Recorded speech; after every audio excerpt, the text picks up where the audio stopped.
We're coming to our special program. It's a presentation of the town's plans to improve the water quality of the lake as part of the DPW's Stormwater Management Program. Our presenter tonight is Bill Renault, William Renault, as it says, Wakefield's town engineer.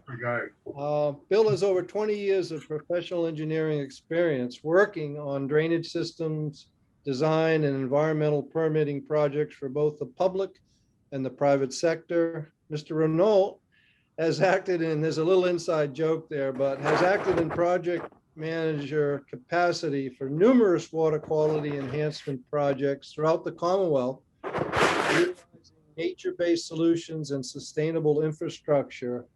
Mr. Renault is a licensed civil engineer in the state of Massachusetts and holds a bachelor's of science in civil engineering from Northeastern University. Go Huskies. Go Huskies. Bill, thank you very much for accepting our invitation tonight, and take it away, please. Well, thanks, Bill. I appreciate this is, I'm happy to be here to talk about some of the projects we're looking to do. And Jim, congratulations. I think that was very well earned. You put many hours into keeping the lake the way it is, and that's impressive. So thank you on behalf of Public Works. It's been great working with you. So let me pull up my PowerPoint. Can everybody see the screen? Is that up there? Yep. Yes. All right. So let's jump. Yep. So let's jump in. So, so a little bit of background. Besides being the town engineer, I'm also the chair of the Clean Lake Committee that the town council enacted back in September of 2019. Essentially, we were asked to come up with solutions to improve the water quality within the lake and actually all of the waters within the town. We started back out in 2020 with a few meetings kind of looking at essentially kind of coming up with a game plan on how to tackle some of the improvements that would be needed at the lake. We ended up really focusing on a watershed approach to cleaning up the lake rather than just a kind of in treatment or in water treatment. We went through some of the old reports, the March 2000 report being probably one of the better ones. And it really focused and talked about doing a watershed approach, looking at going into the lake on a yearly basis, and that's really been our focus. So, so the group moved forward with the development of an extensive list throughout throughout the watershed. What you're seeing on the screen now is a snapshot of a online viewer that we're in the process of creating right now. And it identified about 25 projects around the lake. Main Street corridor being the highest priority to look at. We have about 20 outfalls along that section of roadway that discharge directly into the lake. Second one being Bettsfield's parking area as another alternative for looking at reconstructing the parking lot and adding some enhancement and some treatment. The tennis and pickleball court reconstruction, which I'm going to talk about a little bit tonight. The lower common and some improvements there. An overlay zoning district potentially to look at, basically having residents, jump into the enhancement of the lake and trying to put some provisions in to require, essentially good housekeeping and good practices with lawn care and that type of thing to stop nutrients from entering the lake. So from there, we basically identified these projects, ranked them, and began looking at ways to implement them.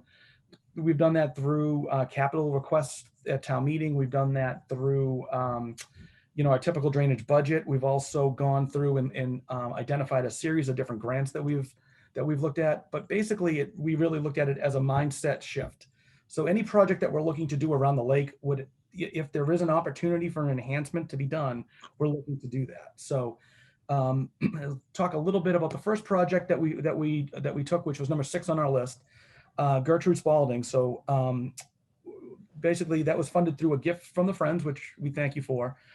The project installed a new bioretention area to treat basically the runoff that's coming from Quannapowitt Parkway, a portion of Quannapowitt Parkway, and a lot of the park. We actually ended up regrading the park and directing it towards this location, adding an inlet structure to send water through this new bioretention area. You can see that in the photo down in the bottom right-hand corner. That's after one of our rain events. So you can see basically how high it floods up to, and essentially traps the nutrients there. That project was actually designed to remove 98% of the annual phosphorus load that would go to the lake from this watershed, and 99% of the nitrogen from the watershed. It added in some new ADA compliant walkways, which is really how the project started. We were talking about walkways and identified and kind of expanded it, kind of with this new mentality of looking at ways to expand, the projects to enhance the water quality at every discharge to the best of our ability. We also added a new interpretive sign explaining kind of how bioretention areas work with the soil mixture and what the plants are doing. You may recall we had a little bit of a snafu with some grass growing and some invasive species taking over.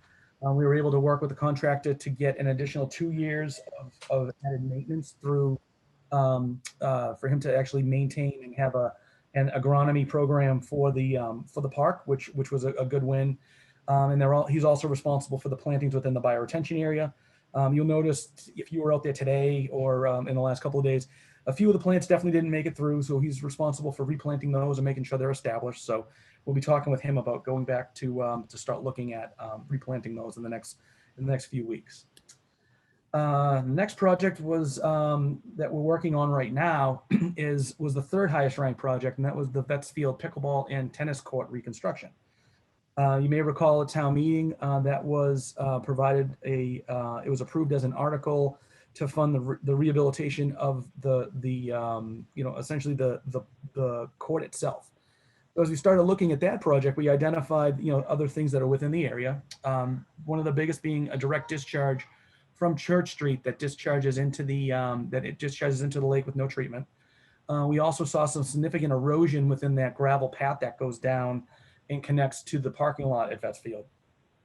That erosion area essentially deposits at the low spot where where the outfall is, and we have a huge growth of invasive species. So as part of the project, we looked at essentially rerouting the drainage to a new treatment system. So there'd be a swale and a treatment chain that would need a forebay to remove the suspended solids and the grit from the roadway, and then another bioretention area that would look to remove the nitrogen and phosphorus before it gets discharged to the lake. The project as designed right now removes over 95% of the phosphorus and nitrogen annual load that is expected design that we've come up with. We also included the removal of those invasive species and planting of a new pollinator garden. So the project was filed with the Conservation Commission back in January, and we received an approval in March. We're in the process right now of going through an appeal with the DEP. They have actually jumped in and there's aspects of the design that they are not big fans of, but we're working through that with them through a series of different meetings and resubmittals. I'm expected to get through that whole process within the next 3 weeks or so, and then we would move on to construction. So to give you an idea of what we're looking to do, the blue here that you're seeing is actually a watershed that contributes to the outfall at Lake Q. And everything that's in there, we've actually expanded it to allow as much water that we could get into the bioretention area. But this gives you sort of an idea of the type of reach that each of these outfalls has and discharges to the lake. So, you don't think that you would be picking up as much of the road and some of the houses and all this area, but basically we're able to collect all of this area and treat this. And this is kind of the thought that we're going to keep working around the whole lake. Our next slide shows basically a look of the planting plan for for the bioretention area with a little isometric view. We've worked with the Conservation Commission to select the plants that are here and to develop this little rendering to show you what it would look like. And then we also have a view of the pollinator garden. The view on this side is really just kind of a bird's eye view looking down. The right-hand side is kind of looking from the path as you're walking down. So then the number one rated project was our Main Street project, and we identified that from Carriage Lane to Salem Street. And I made this presentation back to the town council before we submitted our request to the state for a grant through the MVP program. But what the project does is it looks to consolidate and treat 18 existing outfalls in that run, and basically truncating them down to 11 treated outfalls with the installation of new green infrastructure. The slide shows you some examples of what the green infrastructure would look like. So you have the porous pavers that are up here. We have a tree box filter, which essentially is a big concrete box that you plant a tree in. The trees don't get to full maturity. It's essentially what they do is they actually just pull up the nutrients that are in the stormwater. So as the stormwater trickles or percolates through the tree box filter, the nitrogen and phosphorus gets picked up by that system. In the past, what I've done, rather than trying to replace these trees on a, say a 5-year cycle, we look at going with some smaller type of trees, maybe like a Rose of Sharon or a larger bush that, basically gets to its maximum capacity, its maximum size within the constraints of the box. So that's something that we would be looking to move forward with as part of the project within this corridor. I got another example of a bioretention area on the side of a road that I constructed in another town as an example. So jumping through, looking at the watersheds. So what you're seeing here is a color-coded map showing the discharge, the watersheds for each of the 18 outfalls within this stretch. Essentially, this project looks at about 60 acres of contributing watershed to the lake. And you'll see that reaches all the way up. So the roadway at the top here is Pleasant Street, to give you an idea of how far this reaches up into the watershed. So, hundreds and hundreds of feet away from the lake in this area. So in this project, what we identified through the different treatment systems that we would install is we would get a range of removals. So about 51% to 79% of the phosphorus load, 67 to 89% of the nitrogen load, based on the size of the retrofit that we install. Some of them are really tight and have larger watersheds, so we can't necessarily meet that whole 80 or 90% we would have. But we're definitely exceeding upcoming DEP regulations being promulgated right now, and well over the current EPA standard that we're being metric by the EPA through our NIPDES program. So jumping in, this kind of gives you an idea of what these bioretention areas would look like along the little area between the roadway and the lake. We would envision some need for some type of retaining wall system to maximize how much treatment we can get. I'm showing you an example of a bioretention area I did in another town at the top. Bottom here is actually an example from the town of Plymouth that I used actually as my model for the bioretention area I did in the town of Concord back in the day.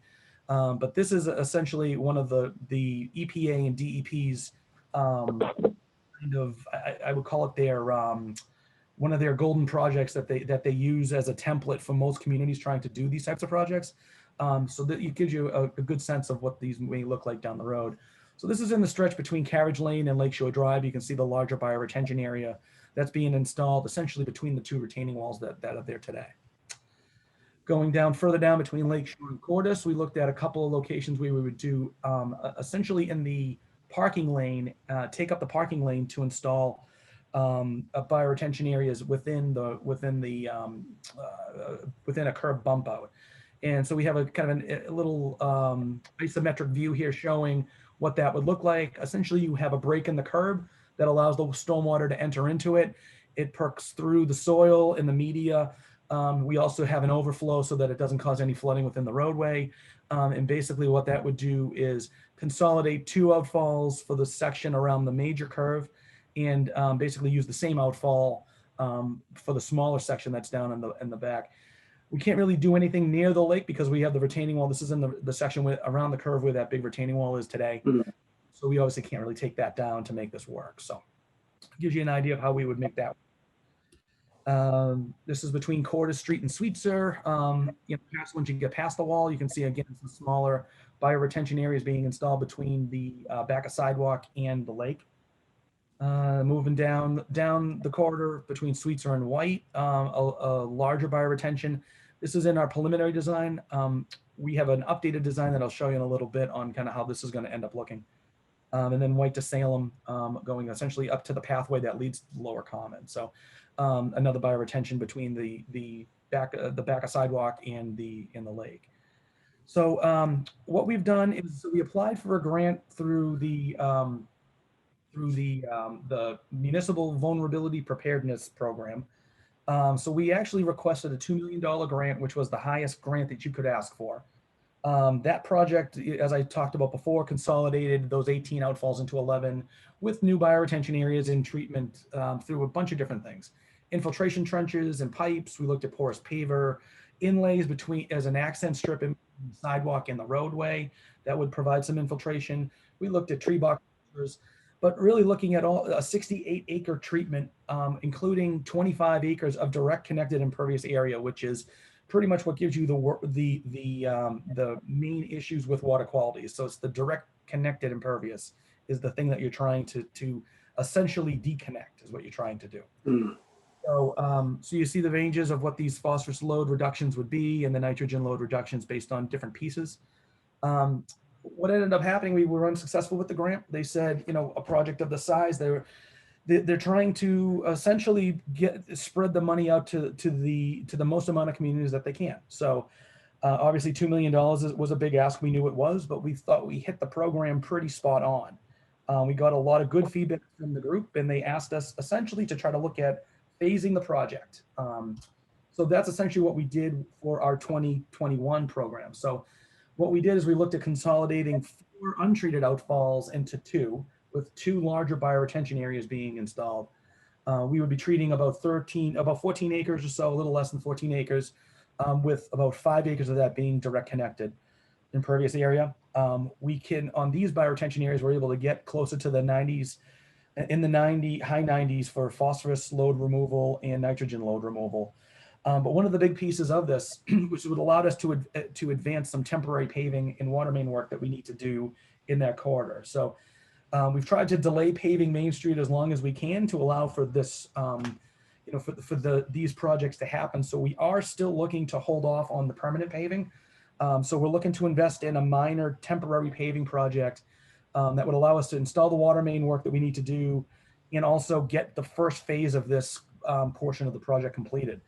The reason that I'm stopping where I did was based on some of the other decisions that we would need to make on, you know, how those you know, in-road bump outs and bioretention areas would need to be sized, because we're talking about some biking accommodations and kind of looking at the holistic traffic, you know, around town. So, you know, basically this allows us to move forward, go after about a $750,000 grant, you know, get a sizable treatment area, you know, by 13 acres of treatment and 5 acres of direct connected impervious. So we think it's a good balance to start off with.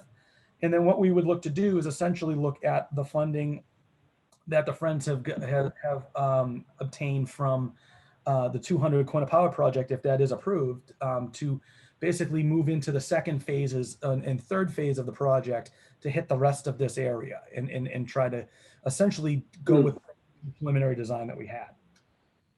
Moving on, so this is where our current design is. So essentially we'll be going up to about Aborn Avenue. So between Aborn and White, we have a much larger bioretention area than what we showed in our preliminary design. What that will do is get that, you know, up to that 90%, you know, over 90% removal for the phosphorus and nitrogen, allows us essentially to be a similar to bioretention to what we've already installed up at Gertrude, and what we will be looking to do closer to Vets Field. So it'll look very similar to what you see there, and really, you know, it eliminates the needs for the retaining walls and some of the other pieces that the MVP program wasn't necessarily on board with per se. So this allows us to advance that piece. Looking at between Wave and Lawrence, you can see the second area of what we would be looking to do, really right by where the path that comes off for the lower common is. And this is a pretty flat area that's grass today, would provide a pretty large planting area and removal treatment system in that area. So some of the projects we have coming up. So Main Street, the big piece that we're looking for right now. We're waiting on our news on the Action Grant Award. I am pretty hopeful that we're going to be successful with that. We'll hear about that in August of 21. We're actually also applying for another grant, what's called the 319 Action Grant through the Department of Environmental Protection. That's due at the end of June. So we're moving forward with essentially phase 2 of our plan to essentially keep working down Main Street. So from a level of funding, we're looking at somewhere in the same $750,000 to $1 million within that request. Hopefully we're successful there.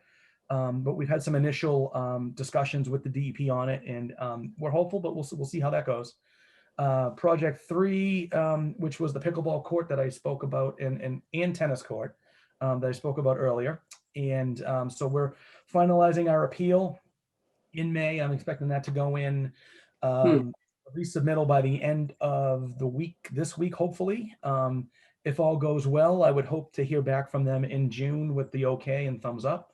And we would start construction sometime in July. I think we have it in the contract as a 3-month construction timeframe. So we would have this done for, essentially a fall ribbon cutting if everything stays within the schedule.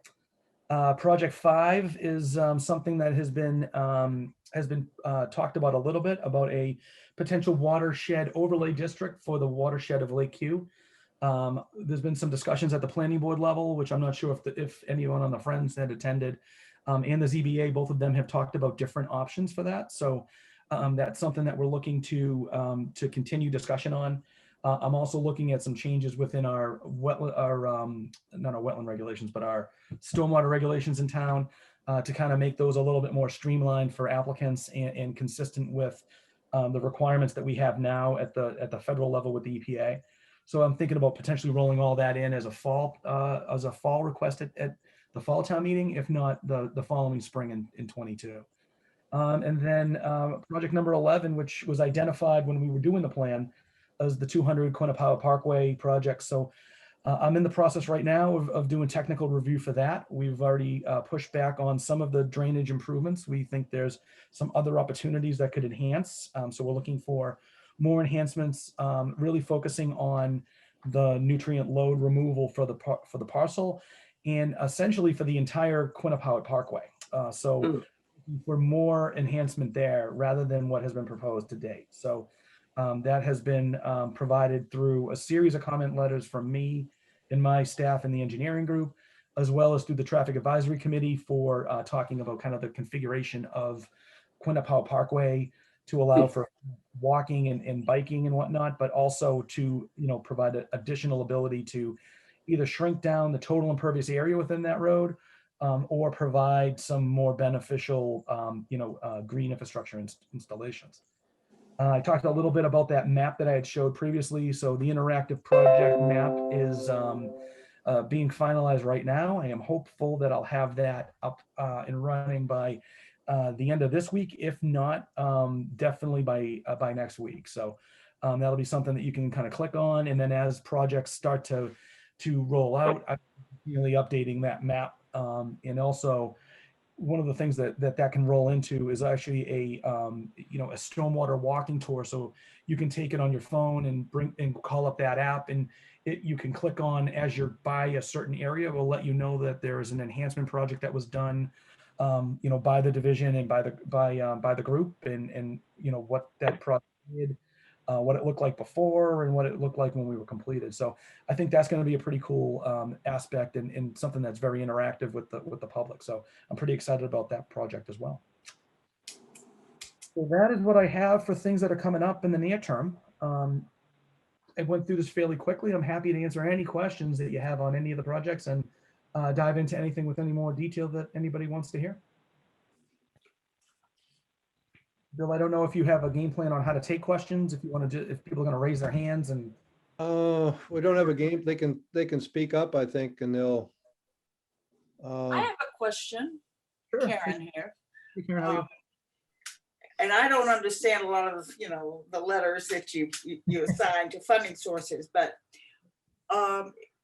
is any of the money that's coming out of, the pandemic treatment from the federal government, is any of that in the mix? You might have mentioned it and I might not have recognized it. No, not right now. So in talking with Steve, he hasn't necessarily programmed anything towards stormwater specifically. There's been some pieces that we've included. So part of that was, so we're doing a townwide bicycle and pedestrian. And a big piece of that obviously is walking around the lake and using that for recreation. So part of that would be paid for. So it kind of, I would say maybe a indirect connection there potentially, but nothing specifically for stormwater.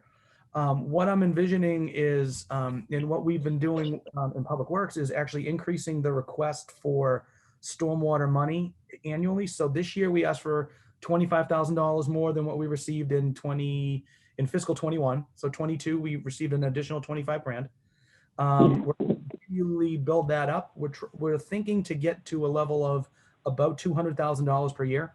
And we think that's a good number to be able to allow us to start picking off some of these other smaller projects. So, you know, we would apply them into, depending on how we do it. A lot of the way I do it is I cobble monies together from different places. So, you know, with the pickleball court, we received, I want to say $175,000 for the you know, the pickleball area itself.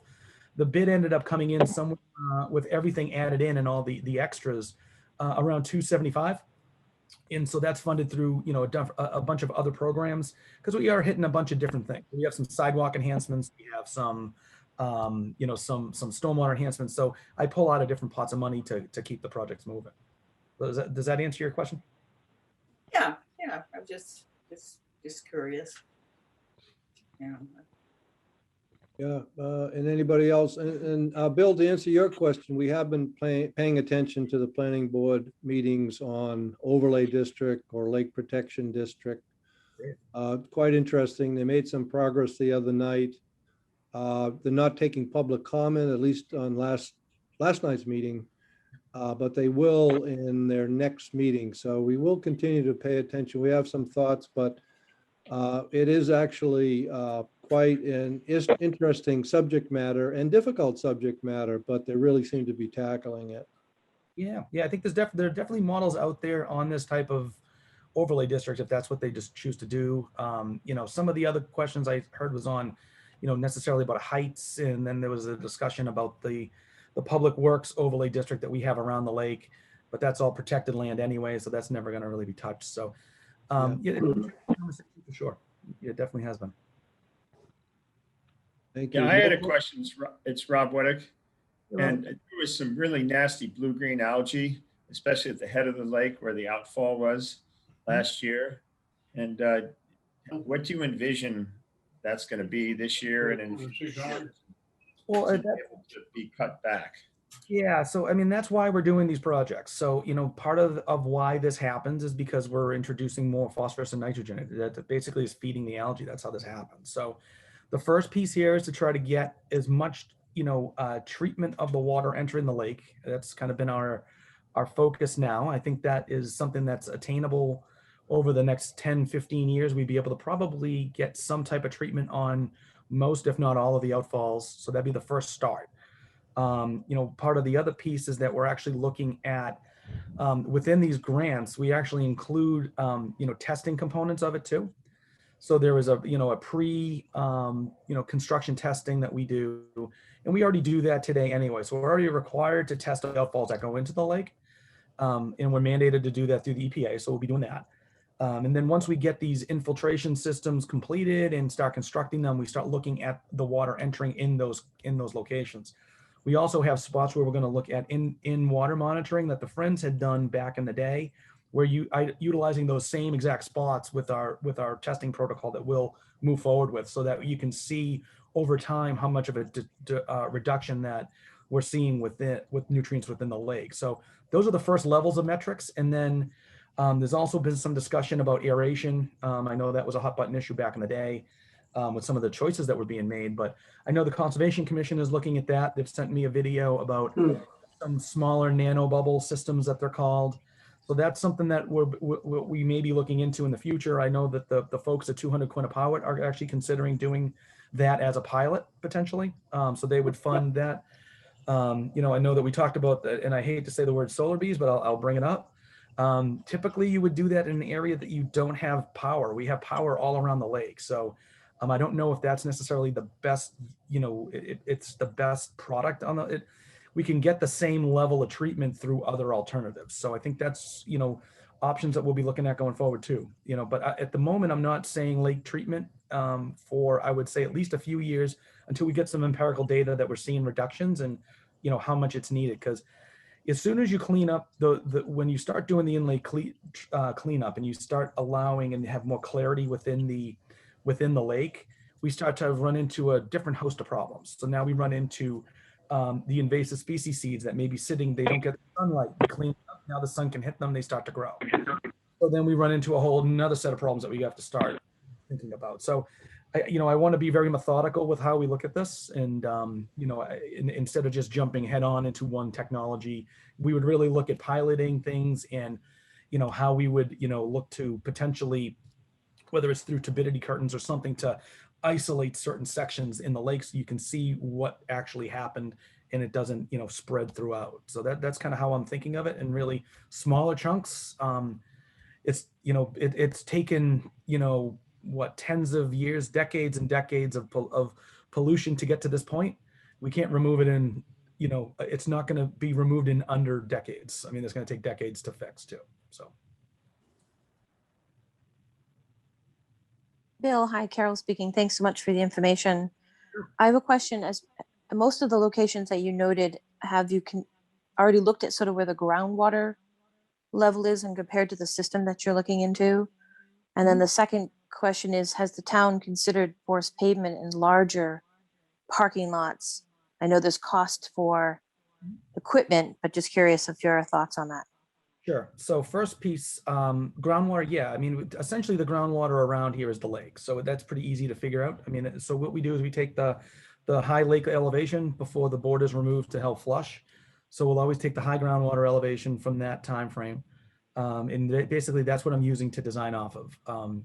Within these, they're all retrofits. So I don't have the ability really to get the typical groundwater separation that you want. So we're supposed to design for 2 feet. That's kind of difficult to obtain when I have such a flat areas around the lake. I mean, on the Main Street side, different animal, but on the other sections, it's very, very flat. I mean, Gertrude Spaulding's a great example.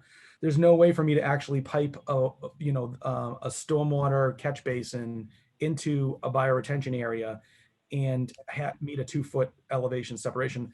My bioretention area would be 3 inches deep. So that is obviously not going to work. So, we look at essentially trying to get the maximum amount of separation we can. We still do go down deeper with our soil. So we're having that. So there's a special engineered soil design that's done with this. So it's a mixture of some organics, but mainly some sands to allow it to drain and allow water to pass through. So that goes a little bit deeper into some of the groundwater table to make sure that works. That's one of the ways we kind of offset it. So to answer your question, we are looking at groundwater, but I mean, we run into issues with it, and we try to do the best that we can. That's the only thing that we really can do. And then as for porous pavement and asphalt, that is a interesting question. So the technology for both of those, unfortunately, really isn't at the level that it's promoted in certain locations, but in really our climate, it's not something that has worked. I've actually piloted it in other towns. I've been to multiple seminars at UNH to look at this. And it's funny because they were really pushing the porous pavement for a while. And what we ended up going to, I was at one seminar where every parking lot that we went to look at and every road that we looked at had different issues, and they all said it was quality control. Well, if we have an unlimited budget to do this in a college, and they can't actually and the university can't actually get this to work with the quality control that they have, I question whether it's a valid product or not. So I piloted it myself to try it. I had the same failures. Really what I see as a better use is the porous pavers, and that's what we would look to propose around town because they're easier to maintain. They don't have the quality control issues that you see. And I've used that as an alternative very successfully in multiple other projects. So that would be where I would start to focus, is on the porous pavers as opposed to porous pavement. I appreciate the information. I'm a civil as well, put a lot of these systems in. Yep. And the groundwater was always a challenge. One other question is, some of the budgeting and the grants you're looking at are going to be considering the maintenance and operation of these facilities, the bioswales once they're submitted? No, that's part of the operational budget. So the way I handle that, and I have in the past, so we've only installed one in town at this point, right? So we have the one that's up in Gertrude Spaulding, that's still under contract for maintenance. Over the next couple of years, what I'll do is I'll have a maintenance contract that's developed for all the bioretention area systems in town. And they'll have a responsibility essentially to look at all the plants and the planting list that's there. They'll do the weed removal, they'll do the mulching, they'll look for erosion control issues and any erosion issues within them, and provide me reports that I would turn around into my NIPD's annual report and kind of include within that. So that's how I've handled it in the past. And that's how I plan to handle it here. I'm saying I'm probably 2, maybe 3 years out for that to happen. In the meantime, that'll just be maintained by Public Works forces. Thank you. Sure.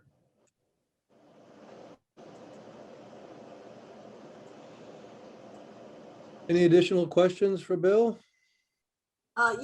This is Margaret. Bill, first of all, would you be willing to share this presentation with the friends so we can maybe put it on our website, or at least have it for our board members to look at? Of course. Actually, Bill it was CC'd on the email that went to WCAT, so he has it already. Oh, Yeah. great, super, because I liked it a lot. But I think I need to look at it more slowly. I know, I understand. I talk 100 miles an hour. I do understand that. So. No, that's okay. But the other thing I just wanted to comment on is that you talked about building on the work of the water testing that the Friends have done. I took that over from Jim Murphy, but of course I haven't done anything for the last year because of the COVID and the fact that our lab is in the high school, which has had limited access. Right.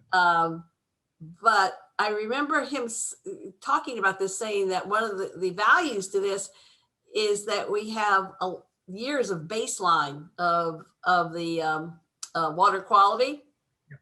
So when you start to clean up the water, we'll be able to see how much good we're doing. That's it. I mean, right now all of these projects are essentially using what the EPA and DEP are telling us to use as the best treatment for, cleaning up, nitrogen and phosphorus. And they have curves that they've identified to tell you how much you're removing. That's where I'm getting all those numbers from when I'm talking about a 90% removal rate, all that stuff.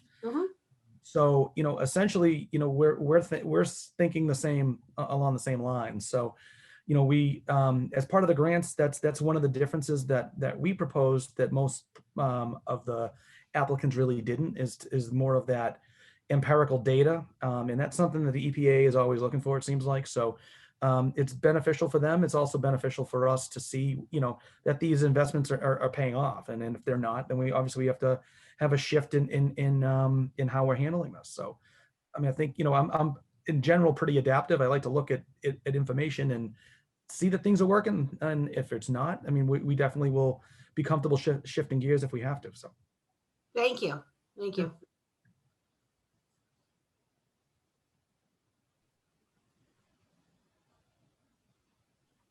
Any further questions for Bill? I have a question, Karen.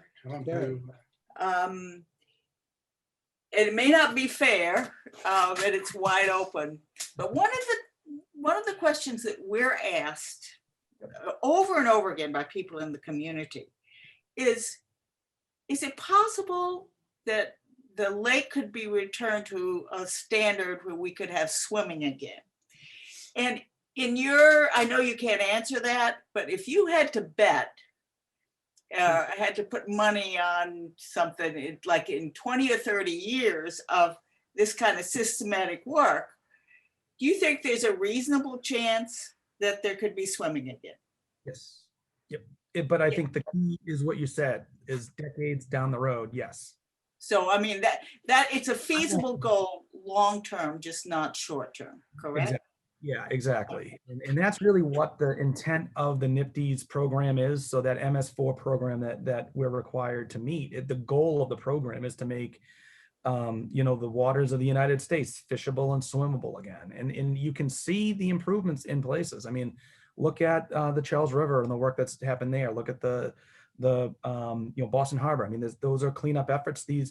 Some of those are a little different because they're related to more to sewer and the NIPTES program on the sewer side, not on the stormwater side. But it's, these technologies in theory are proven to work, and that's why we're installing them. So, and that is the charge of the Clean Lake Committee as well, is to get the lake to be fishable and swimmable again. I mean, I swam there when I was a kid, so I would like to see that happen down the road. I'm confident that it won't happen within my career, but I'm hopeful that we're going to continue to see an improvement. Whether that's to the level that everyone wants it to be or expects it to be, we'll see down the road as we start to get the data and look at it. Okay, so, but it's a reasonable hope, is that we can say that long term.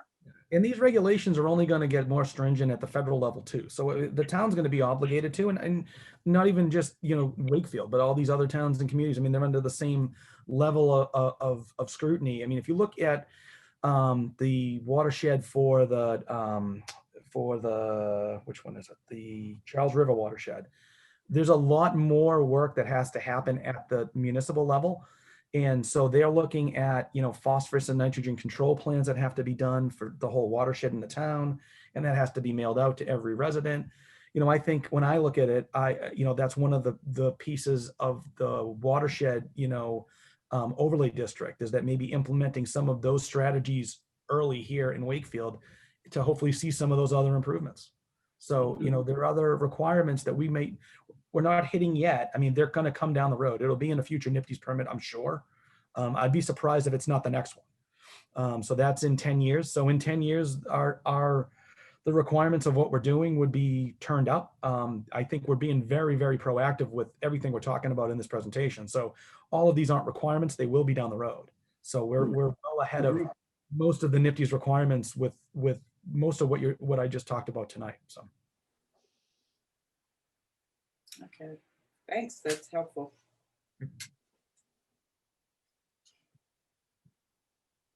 I think every time we meet Bill, we learn something, and that's been the tradition of these presentations, these programs, and the participation of the Public Works Department, your predecessors. We've had a number, have really contributed to our knowledge and education, and we can help spread the word. And WCAT has recorded the program for anyone who is able to tune in, and we'll have a version of it. We'll have a copy of it.